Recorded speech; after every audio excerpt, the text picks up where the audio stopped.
Hello guys, this is Rich of Rich TV and welcome back to my channel. But before I start the devotional guys, I would like to shout out the following person our channel na nagpunta rito at nag-join sa devotional. Shout out and God bless to Heaven's Hope TV or SSC TV of Korea, Connie Vlog, Yans TV, Michael Aburita, Ken Mondero, Leo Bacoteco, Bon Anthony Valmoria, Ben Lawrence Chonko, Franz Shendog, Francis Laico, Rian, Cedric Versaga, Kisser Claire Orias, Midnight Jane always online with her friends and Faustine Goldie last. Shoutout na rin sa kay Krista Claire. Shoutout na rin sa mga hindi nang kisabay na manood sa devotional but still napunta pa rin dito para manood at makinig sa devotional. God bless us all guys.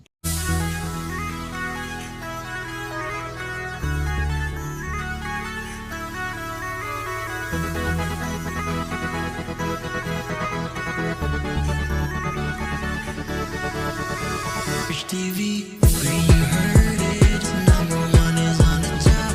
Good advice is they'll never stop. Rich TV, where you heard it, number one is on the top. Good advice is they'll never stop. Guys, patapos na naman ang buwan, no? Malapit na talaga.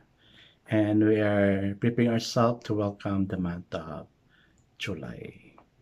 Sana walang mga struggles. That's why we need to end our day with God. I guess let's now proceed to our devotional. Let's open our Bible to Psalms 150. This is the very last chapter of the book of Psalm. Let's read the whole verses. This is only from 1 to 6. Kukunti lang to guys, no? Still guys, I'm using the devotional sa Bible because the words used is so simplified na maintindihan talaga natin.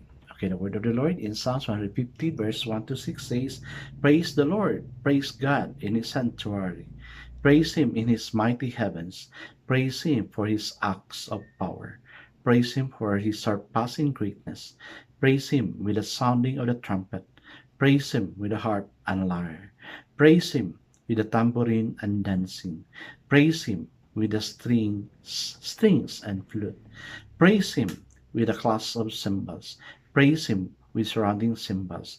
Let everything that has breath praise the Lord. Praise the Lord. Hi guys, let's now pray. Father God, many times in that verse, O Lord God, parang in every sentence, O Lord God, there is really a praise word, O Lord. Yes, we really need to praise you, especially that you are our God. A God who really needs to be praised, a God who is worthy of our praise, O Lord God. Lord, kung ninanakawan ka man namin, O God, ng praise, O Lord, we'll bring it all back unto you, O God. All praises and glories and honor and praises, O Lord God, na nabigyan ng tao sa amin. Appreciation, O Lord God. We bring it all back to you. All glory and honor praises belongs to you. In Jesus' name we pray.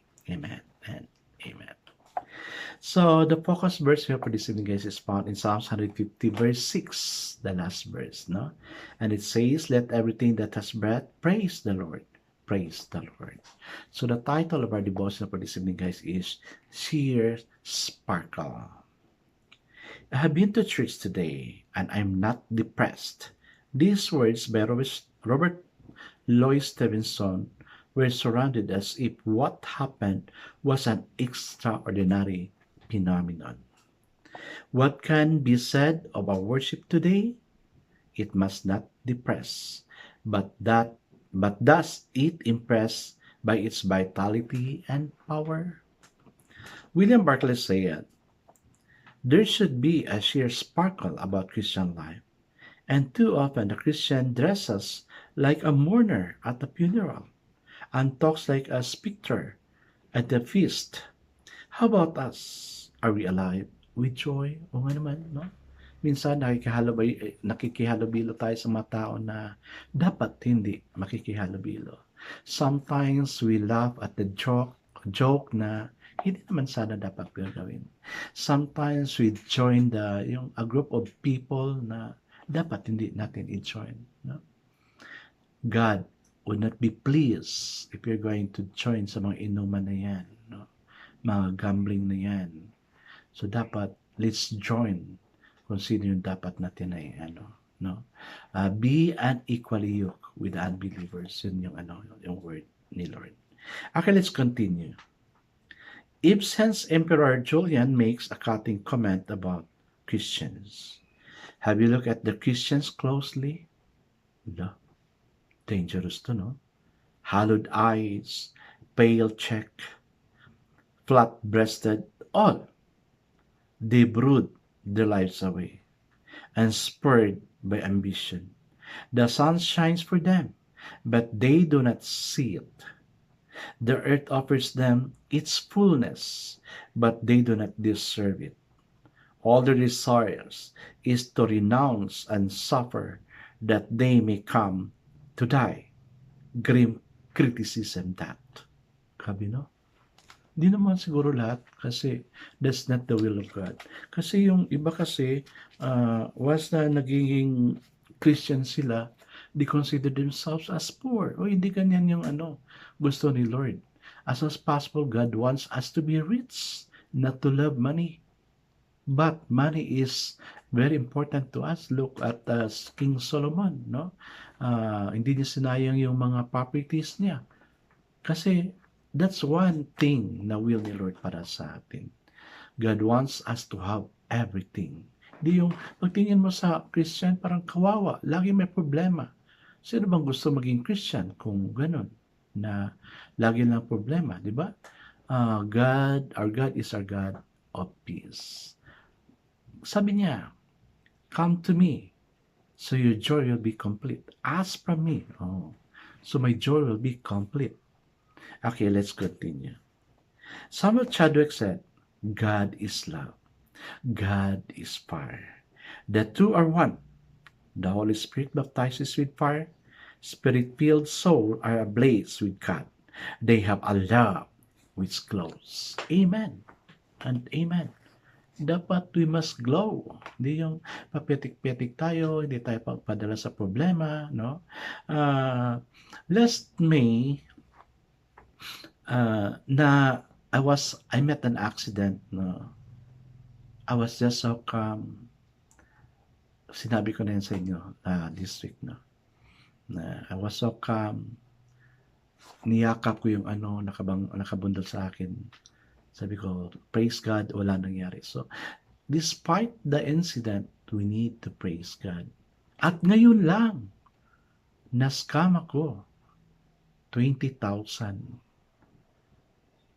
Dinaya ako ng isang tao, ng maraming tao. I do not know how many of them. But God has a purpose. Well, minagic nila yung pera ko. Bahala na sila sa kanila. No? Basta alam ni Lord how I got that money, so sila ang mag-suffer. Kaya kahapon, no? Salt and light, they must be the salt. So this time, although na-scam ako, still I praise God. I praise God. Ibabalik ni Lord yan 100 times. So diba? Before I end this every episode ng devotion, I always say 10 times better. God bless us all 10 times better. Kasi yun yung will ni Lord para sa atin. God would surely bless us. God would surely bless us. Praise Him. Praise Him. Amen. I guess let's now pray. Father God, teach us to live on praising you, O God, that we may always praise and worship you. We need to praise and worship you the way people praises us, all right, God. Lord, how would people define what it meant to be a Christian from our lives? Help us to live with it, O God. Amen and amen. Yes, guys, ito na naman sasabihan ko. God bless us all, guys, because I know God shall bless us 10 times better.